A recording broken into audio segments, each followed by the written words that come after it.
السلام علیکم ورحمۃ اللہ وبرکاتہ۔ آج ہم آپ کی خدمت میں ایک نئی سیریز لے کر حاضر ہوئے ہیں۔ اس سیریز میں خاص طور پر پیش آنے والے مسائل اور آپ کی کوئریز اور کوشچنز کو لیا جائے گا اور اس کے سولیوشن اور آنسر آپ کو دیے جائیں گے۔ بہت سارے سوالات آئے ہیں جن میں سے آج ہم تھوڑے سے سوالات کو ٹیکل کرنے کی انشاءاللہ کوشش کرتے ہیں۔ اس میں سب سے پہلا سوال یہ آیا ہے، کبڑا شخص یعنی ہنچ بیک پرسن رکوع کیسے کرے گا؟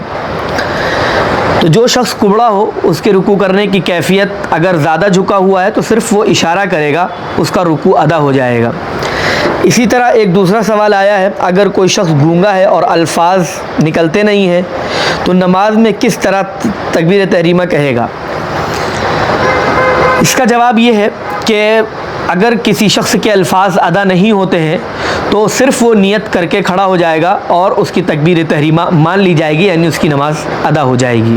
اسی طرح ایک سوال یہ پوچھا گیا ہے، ہم نماز پڑھ رہے تھے، تیسری رکعت میں اچانک طبیعت بگڑ گئی، اتنی طاقت نہیں تھی کہ ہم کھڑے رہ سکیں، نماز کی حالت میں ہم بیٹھ گئے، تو کیا میری نماز ہو گئی؟ تو جواب یہ ہے کہ ہاں، نماز ہو گئی، کیونکہ اگر کوئی شخص نماز پڑھ رہا ہو اور اس کی طبیعت تھوڑی سی بگڑ جائے اور اس کو یہ لگے کہ ہم بیٹھ کر نماز امام کے ساتھ پوری کر لیں گے، تو وہ بیٹھ جائے اور بیٹھ کر اپنی پوری نماز امام کے ساتھ پوری کر لے تو نماز ادا ہو جائے گی۔ اسی طرح ایک اور مسئلہ ہے، حضرت کچھ لوگوں کا کہنا ہے کہ نماز میں پیروں کی کوئی بھی ایک انگلی یا پورا پیر ہل جائے تو نماز نہیں ہوگی۔ نہیں، یہ بات بالکل غلط ہے، اگر پیر ہل جائے تو اس سے کوئی مسئلہ نہیں ہوگا۔